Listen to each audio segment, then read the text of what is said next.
Hi everyone and welcome to Priority Holder, and today we'll be playing Red-White Super Friends in the Explorer format. Now you may be telling yourself, wait a second, this is not an Explorer deck. That's because this is a historic / friendly brawl deck that I played recently called, its commander is Mila Crafty Companion, and it's a Planeswalker, it's a Super Friends deck, and I was just having a lot of fun with it and a lot of success with it, and I was like, would this work in Explorer? And so decided to try it. As we wait for the server,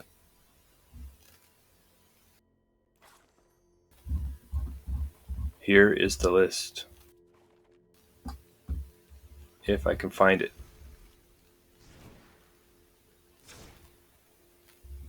Okay, so here's what we have going on. It is a Super Friends deck, and it is definitely unrefined. This is a proof of concept that I built. I started testing and just was having fun games and doing well with it, and so just decided to make a video, even though it's at a very unrefined, incomplete state. But I think there's really something there. So the main piece of the deck is Sarkhan the Masterless. His plus can be incredibly powerful, where he can animate each Planeswalker into a 4/4 red dragon until end of turn. And so that is just, we have a couple Planeswalkers to play Sarkhan, then the opponent's dead. There's a lot of situations like that. So he's very strong. And then we just play a lot of individually strong cards, like Chandra Torch of Defiance, very strong pedigree in multiple formats, card advantage, mana, creature removal, just incredibly strong, versatile. New powerhouse Wandering Emperor is also here. Just plays offense and defense. Control Slayer, Chandra Awakened Inferno, and just a few, as you can see, some random one-ofs and stuff. This is a function of just wild cards, and like I said, it was a proof of concept. It's definitely for Heart of Kiran, just to play defense and offense. And just some removal, March of Otherworldly Light, Chandra's Triumph, a couple Gideons, and then some sweepers. We have an Anger of the Gods, 3 Deafening Clarions, and a Depopulate. Would have probably included more of these. It's just I was currently drafting Streets New Capenna and was holding off on crafting those kind of cards. And then one of Elspeth. So there's a lot of refinement that could be done.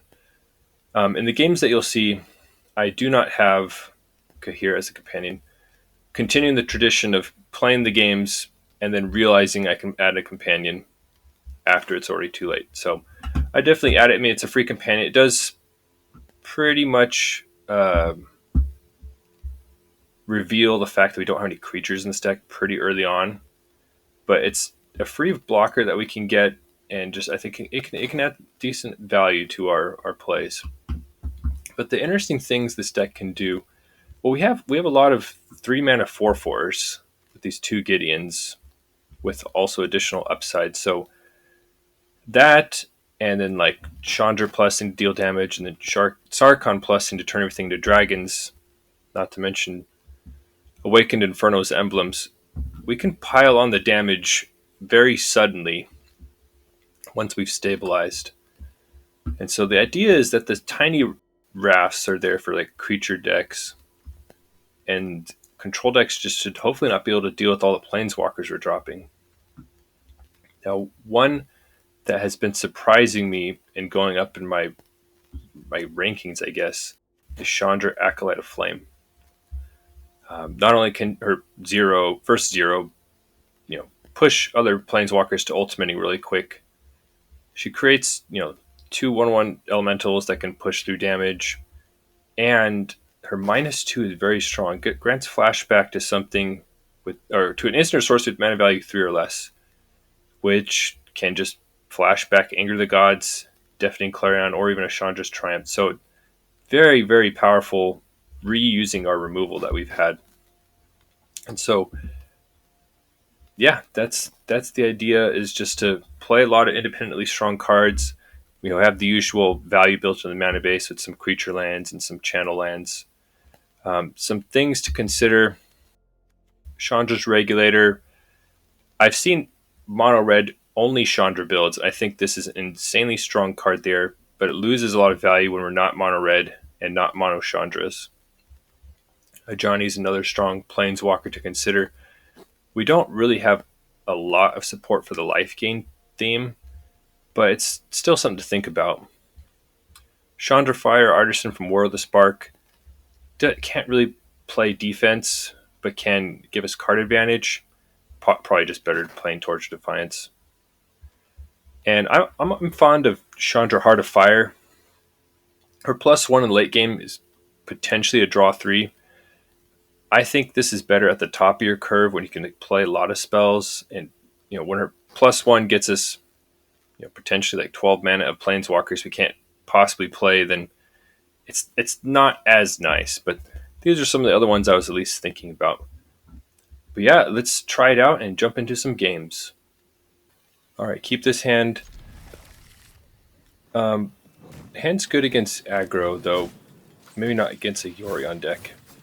Now you notice that this is fast forwarded to about 3 times speed. There's just a lot of draw go happening between us. It's making me think we're playing against control. We finally get enough mana to actually play something, and it surprisingly resolves, so we just go ahead and make a dragon. Sarkhan is what allows for some explosiveness in this deck. Okay, Sarkhan gets cut down immediately, but we still have a dragon token and a clue.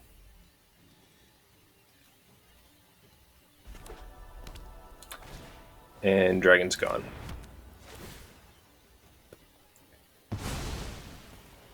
But we have another Sarkhan. Lead with the land to play around Jwari Disruption or Censor. But it resolves. And we make another dragon. And realizing that we're playing control, like some sort of value control Yorion, these spells in our hand are looking pretty useless as the next dragon gets taken away with Portable Hole. Okay, opponent ultimately just brings Yorion to hand. We draw Gideon.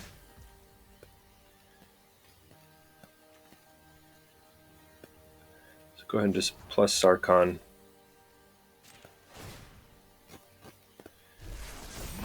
And play Gideon Blackblade, who can plus to give creatures different abilities.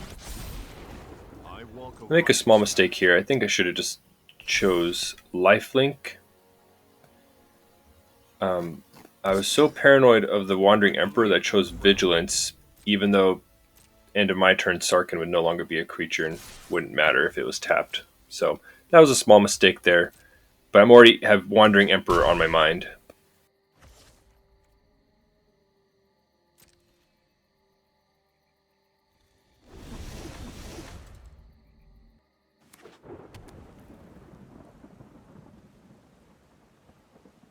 Opponent plays a land, thinks for a second, passes turn. So we crack the clue.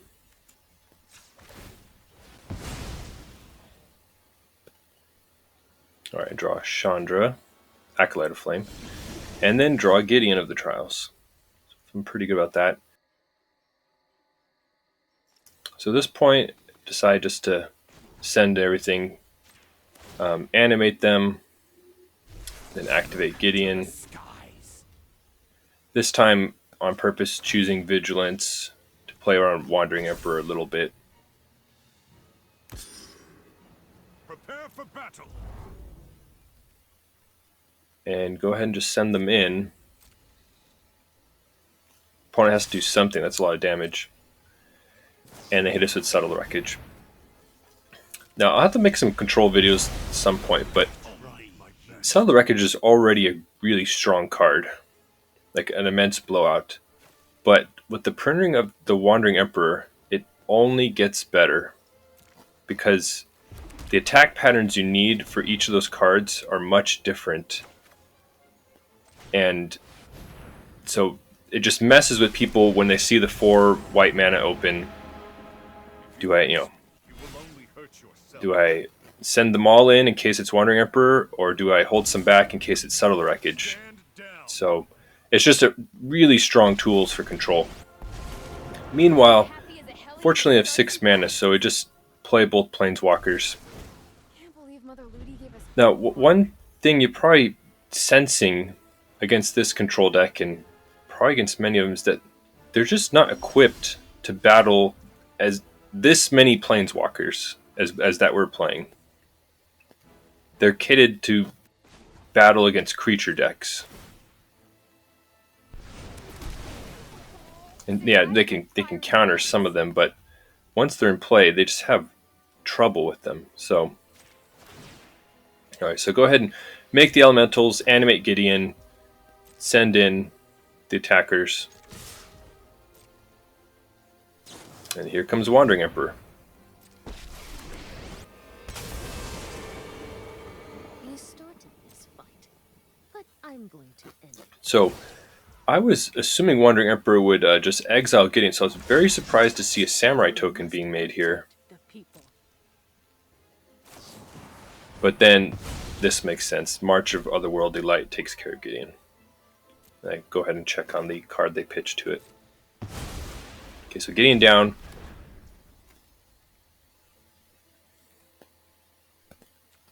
Contemplate Chandra's spell, but I also had Castle Embereth,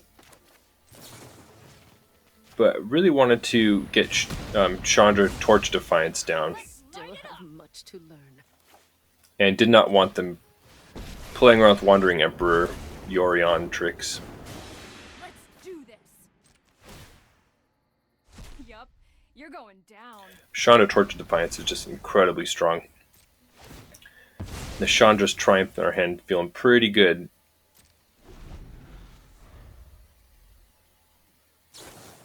Okay, so they slam another Wandering Emperor. I'm not overconfident. You're just underwhelming. But yeah, control decks just don't have a lot of removal that lines up with Planeswalkers, and they also often can't apply enough attacking pressure to deal with Planeswalkers. Alright, so we lose a little bit of loyalty. Now, it could have Chandra Triumph down the Wandering Emperor, but just really not that worried about it. Especially with Deafening Clarion, that's, can just sweep them. We make the temporary elementals to finish off Wandering Emperor. Yeah, go ahead and check the potential card draw with Chandra Torch of Defiance first. Then make the elementals. I'm feeling pretty good about taking down Wandering Emperor with Castle Embereth down there. So they'd have to take out both of them, and they just let Wandering Emperor go. So, still have Chandra's Triumph in hand, and feeling pretty good. Now, I think this might have been a small mistake here. I could have played the land and attacked with Cave of the Frost Dragon. And with how few mana they had, that might have been a really good play right there.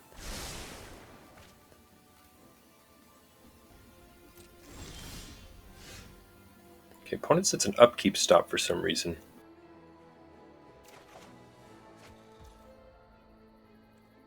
And just the way our deck works, the opponent has a lot of potential Yorion permanents in play, but the only useful one right now is Omen of the Sea, just based on our deck construction. Here's where I realize you can't play lands with Chandra Torch of Defiance.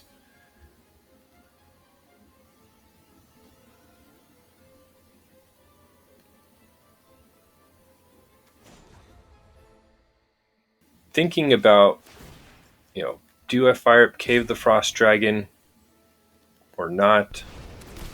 Don't worry. But with Castle Embereth, I'm feeling pretty good about just holding things back. Just keeping as many threats around as possible, not exposing ourselves to a Settle the Wreckage or Wandering Emperor. Yeah, so just fire out Castle Umbrith and still shell out a lot of damage at very low cost.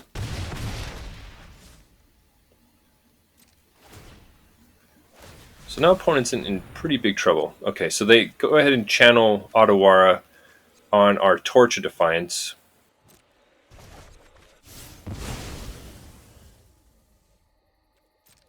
But opponent's still in big trouble with just the temporary elementals plus Castle Umbrith. Okay, opponent just passes. Another Planeswalker is great. Now I go ahead and just lead with Chandra, sort of expecting a counter. Lead with the one they know about. Okay, so they do absorb and it gains them some life. But that's not a big deal because the elementals are still putting out lots of damage. Hey, say hi to my fiery friends.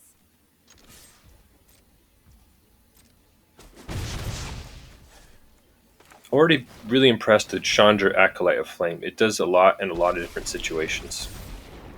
Let me lead the charge. Was 1 mana short of Castle Umbrith plus Gideon that turn, plus Chandra from earlier. So that's why the castle didn't get activated this turn.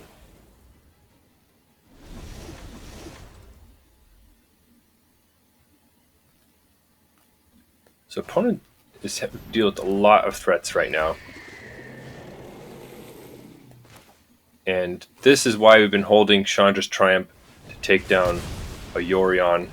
This is just gonna be I go ahead and hammer it before they flicker the Omen of the Sea in case they draw a counter spell to save Yorion. But at this point we have so many attackers plus Castle Umbrith activation.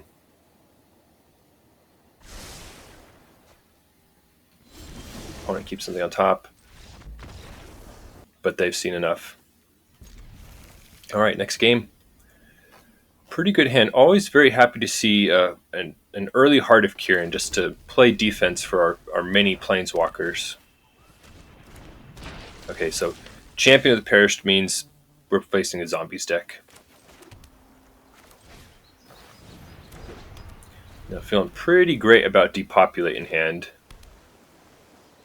Alright, so interesting they're playing blue, so that's to add another Lord into the deck that they wouldn't otherwise have in mono black. Now this is a pretty strong combo right here. Jadar with Champion of the Perished allows them to just keep generating zombies and while shelling out lots of damage. So very happy we have a Wrath in hand.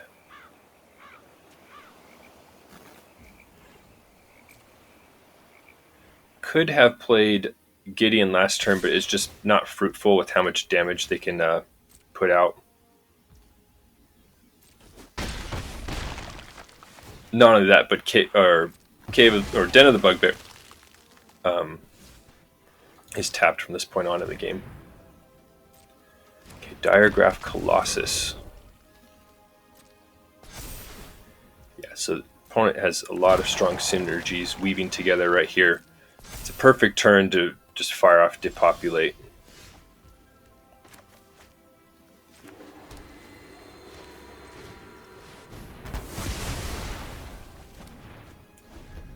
Very pleased with that outcome.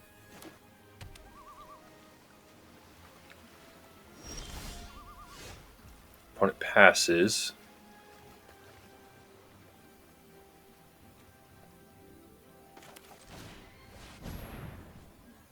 Cast Gideon of the Trials. Now there's a choice there between Gideon of the Trials and Chandra Acolyte Flame. I consider Chandra Acolyte Flame more valuable because of her -2 that could flashback Anger of the Gods later on. So sort of just tossed Gideon out there to see what happened, and it just gets cut down right away by Murderous Rider. So glad that I still have Chandra Acolyte and Flame in hand. Okay, so the opponent just plays their Murderous Rider and the blue-black pseudo Lord for zombies. Okay, seems like a great turn just to Anger the Gods. And slowly just gaining card advantage against them with these X for ones we keep pulling off. His opponent then plays Champion. And passes. Finally draw land 5 so we can slam Sarkhan.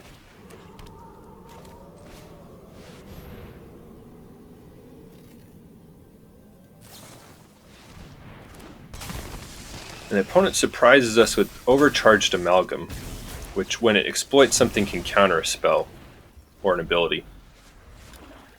So Sarkhan bites the dust and they have a 3/3 flyer for their efforts. We draw a new Sarkhan, happily play it, and they happily counter with another Overcharged Amalgam. Now this would have been a lot more brutal if they still had Jadar and like expendable creatures. The fact that they just had to keep sacrificing the few creatures they have, it's not great for them.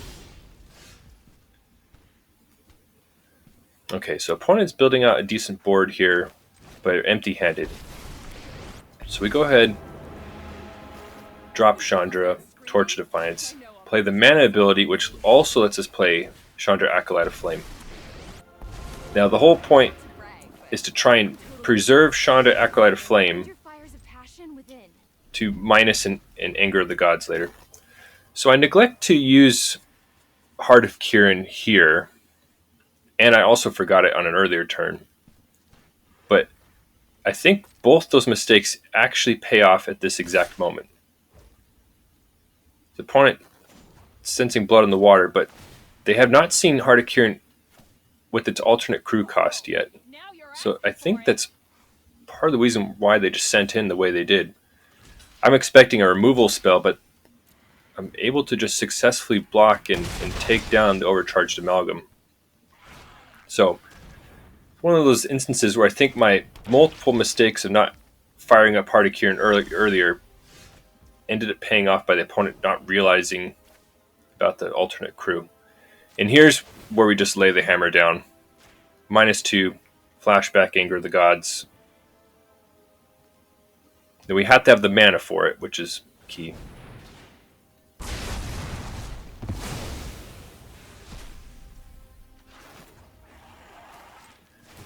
And then go ahead and plus Chandra, play another Planeswalker, and opponent has seen enough. Alright, next game. Pretty decent hand. Have a decent amount of mana, has some interaction. Blue-black land. Okay, so already cluing into a potential control battle here. Especially since it's a scry land. Most likely a blue-black control here.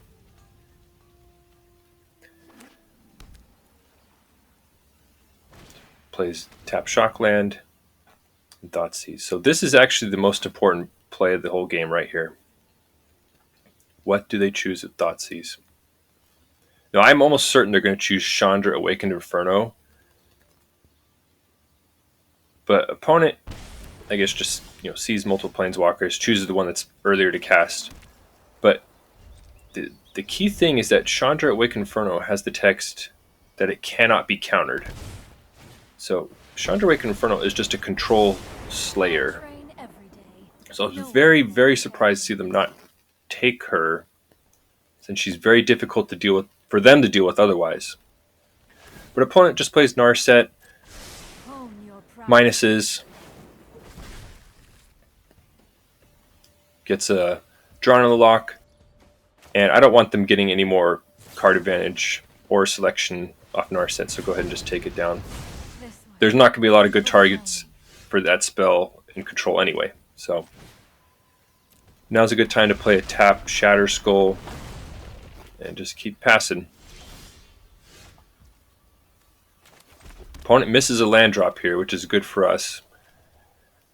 And not doing much else. I want to just keep slamming threats. So go ahead and play Chandra Torch of Defiance and it resolves. And we just didn't have enough cards in the graveyard for Drawn and Lock to do anything. However, upon first activation, they March of Wretched Souls, pitching a couple dead removal spells against us. So, Chandra Torch of Defiance down.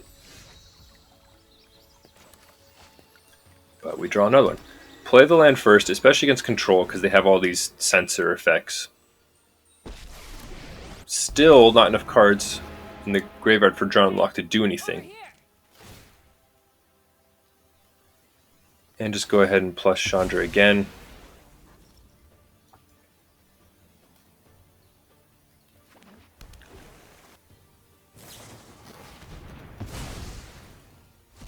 Okay. Another March pitching their draw on the lock. Take down the second Chandra Torch of Defiance. And like I said, many control decks are just not equipped to deal with the amount of Planeswalkers that we are playing. They have some removal, but we just overload that. An opponent even has like a good package where they can like pitch, you know, dead removal spells to march. And here's where we get them. So I play this at triple speed because there's multiple similar turns in a row. Even though this is like one of the funnest things you could do in Magic, is stacking Chandra Awakened Inferno emblems on a control player. So we are just activating, playing lands, and control decks just can't outrace this. So this takes a while, but they're in big trouble. Okay, so back to regular speed. They finally play an Ashiok, but they already have 4 emblems. Nothing Ashiok can do can race what we're doing. So they go ahead and play an Illusion, but they're in big trouble. We're just not remotely concerned about it. So go ahead and put another emblem on them. It just keeps getting funner for us. Like I said, control just cannot deal with Chandra Awakened Inferno. Go ahead and decide just to nuke the token on their side. It's probably not even necessary. Well, definitely not necessary. And go ahead and play Sarkhan. Use Sarkhan to animate Chandra, which is sort of debatable because she's almost more... Okay, sorry. Use Sarkhan to create a dragon. And just let the emblems do their work. And here you could see they just can't outrace even just 1 or 2 Chandra Awakened Inferno emblems. So once you have this many, they just can't deal with it. An opponent has seen enough. Alright, next game.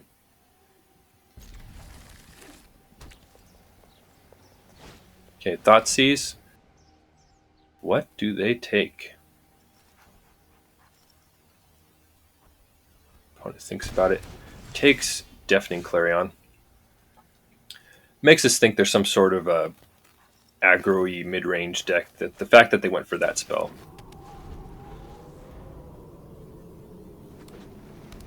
Now, sequencing the mana such to play early Gideon. The opponent plays a Blood Type Harvester.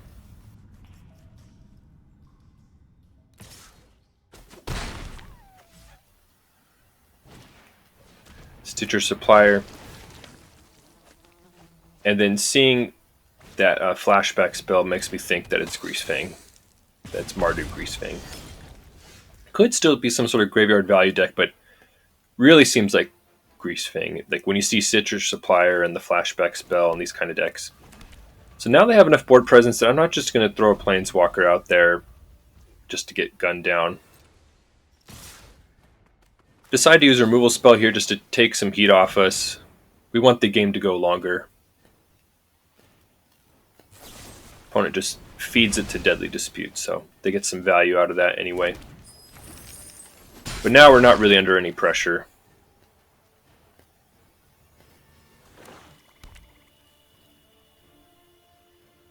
The opponent already knows basically our entire hand. Okay, and they play another Epicure.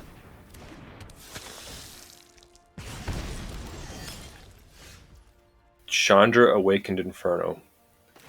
That is going to be important because she can flash back our removal spells, which looks like it's going to be pretty nice against this deck. So attack with everything. They know about Wandering Emperor. It's pretty straightforward. Just to make a samurai here, we don't need to exile anything. The life may matter at some point, but the samurai can block multiple turns in a row, potentially.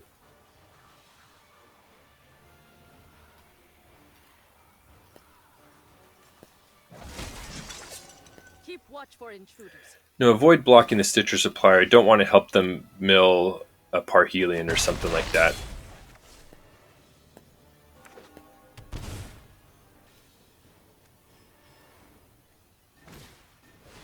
Okay, opponent plays Sorin, Vengeful Bloodlorn.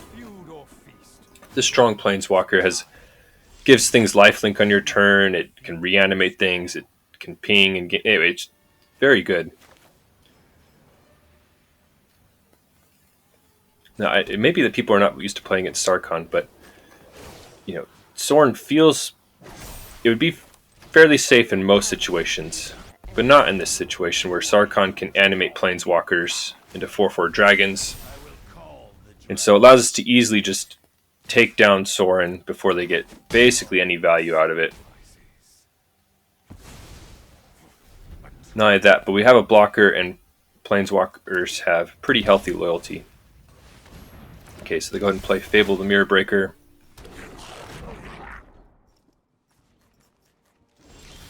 Can't attack us. And critically, we have 6 mana now. And so we can just break their spirit by placing a counter with Wandering Emperor on our creature to get its toughness above 3. I have got new moves to teach you. And now we just play Chandra, Acolyte of Flame, and flashback Deafening Clarion, just for the absolute backbreaker move.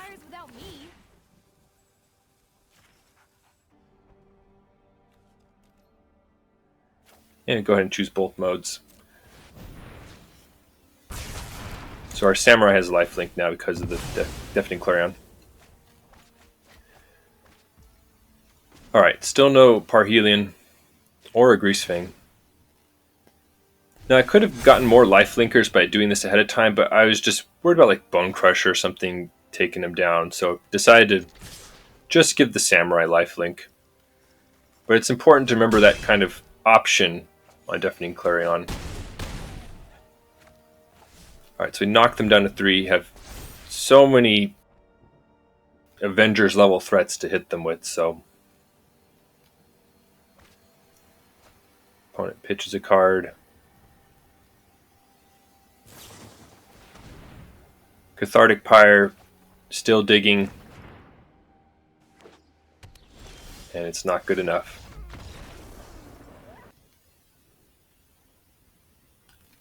Okay, an incredibly slow hand, which we keep.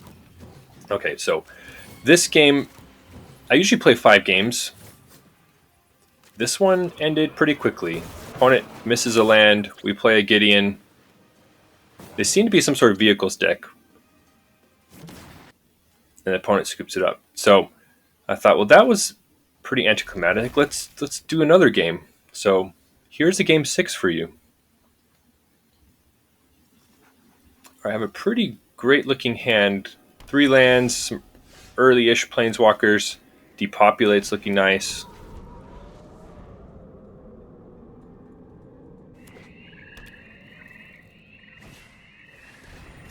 They were horrified to see Thalia, public enemy number 1, makes every single card in our deck cost an additional mana. Just absolutely brutal. And then things rapidly get worse. General Kudrow. So now we have to use our whole turn on 3 to take down Thalia, to start unlocking our stuff, and we are just not drawing lands. Okay, so opponent shocks it in, looking like Collected Company here. So we find a land, have Wandering Emperor,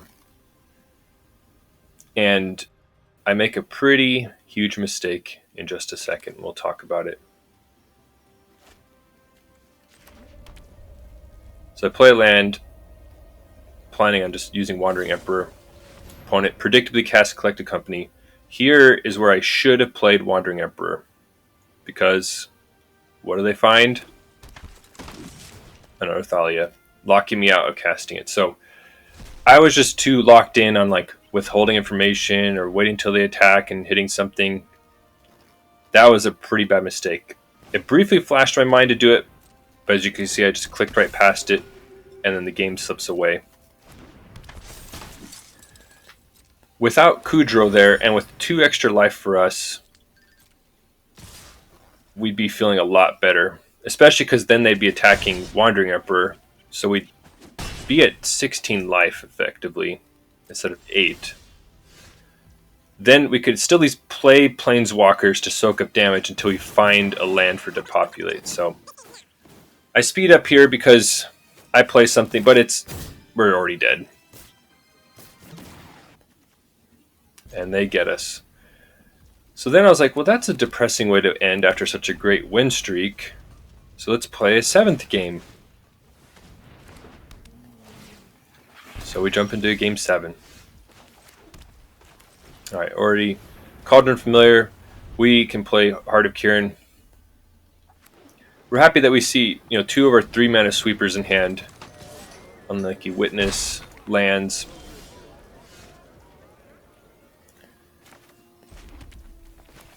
Okay, so now there's not a lot of pressure out there, so we can just toss out Gideon. We're not too concerned with what they're doing. Village Rites draws them some cards and gives us some temporary cards next turn. You see a Witch's Oven. So here's cool tricks you can do. You can animate Heart of Kiran by pulling off a loyalty counter. Then activate Gideon to give like lifelink to Heart of Kiran. And just put a lot of pressure on them already. Not only that, but Heart of Kiran plays offense and defense, so it's already waiting in the wings to protect Gideon. Okay, so opponent, I'm thinking they're going to play Oven and something else here, but I think it's because of how much they want to pressure Gideon and probably Heart of Kiran that they just slam Mayhem Devil here. And we are extremely excited to see that. They miss out on the Oven, and then that allows us to just slam Anger the Gods. Which importantly exiles the creatures destroyed this way. An opponent had seen enough. Okay, so that was RW Superfriends. I was very surprised at how strong the deck was, especially in like an obviously unrefined state. There's a lot of just individually strong cards in here. And we get to run a lot of haymakers against current popular decks. Some changes, I think, after playing some games, I would want at least one more Anger the Gods. Probably down a Deafening Clarion, up Anger the Gods. I'd probably cut Elspeth for a second Depopulate. And I'm just not quite sure what to adjust. I would love more Wandering Emperors in the deck, but I also love more Chandra Awakened Infernos as just like an ace in the hole against control decks. So, but it feels close to greatness. And yeah, it's a fun deck. It's not friendly to the wild cards, but it's a fun deck. But yeah, let me know what you think in the comments. What were your favorite Planeswalkers to see in action from this build? But yeah, I appreciate you watching, and I hope you have a great day.